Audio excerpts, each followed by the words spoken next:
కరీంనగర్ జిల్లా తిమ్మాపూర్ మండలంలోని పలు గ్రామాల్లో ఈదురుగాలులతో కూడిన వడగళ్ల వాన కురిసింది. ఒక్కసారిగా వాతావరణం మారిపోయి వాన దంచికొట్టింది.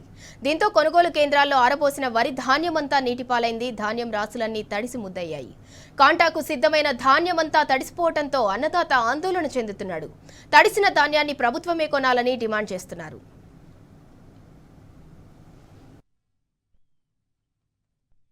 రైట్, ఇక ఇదే అంశానికి సంబంధించి మరింత సమాచారం మా ప్రతినిధి వేణు అందిస్తారు.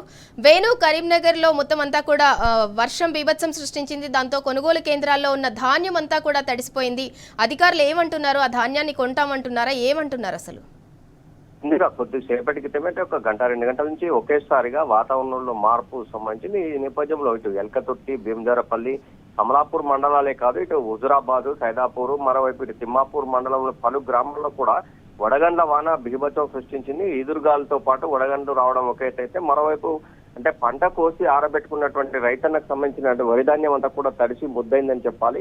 అంటే ప్రస్తుతానికైతే వరి కోసి అంటే ఆరబెట్టిన నేపథ్యం ఒక ఎత్తైతే, ఒకేసారి వడగండ్ల వాన రావడం, ఈదురుగాలు, దాంతో ఆ టార్పాలిన్ అన్ని కూడా గాలికి కొట్టుకుపోవడమే కాదు, టార్పాలిన్ కప్పినా కూడా ఏ ఒక్క టార్పాలిన్ కూడా లేకుండా ధాన్యం అంతా కూడా తడిసినటువంటి నేపథ్యం. ఈ నేపథ్యంలో రైతులంతా కూడా తీవ్ర ఆందోళన వ్యక్తం చేస్తున్న పరిస్థితి కనిపిస్తోంది.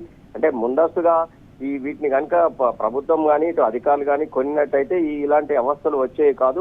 మన గత 10-15 నుంచి కూడా వాటిని ఆరబోస్తూ ఉన్నటువంటి పరిస్థితి. కానీ ముందస్తుగా ప్రభుత్వం కనుక ఈ కొన్నట్టయితే మాత్రం ఇలాంటి దుస్థితి రాకపోవని చెప్పి రైతులు ఆందోళన వ్యక్తం చేస్తున్న పరిస్థితి అయితే కనిపిస్తుంది.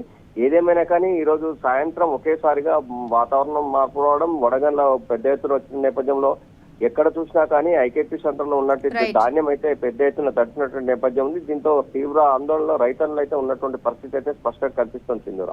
Right, thank you Venu.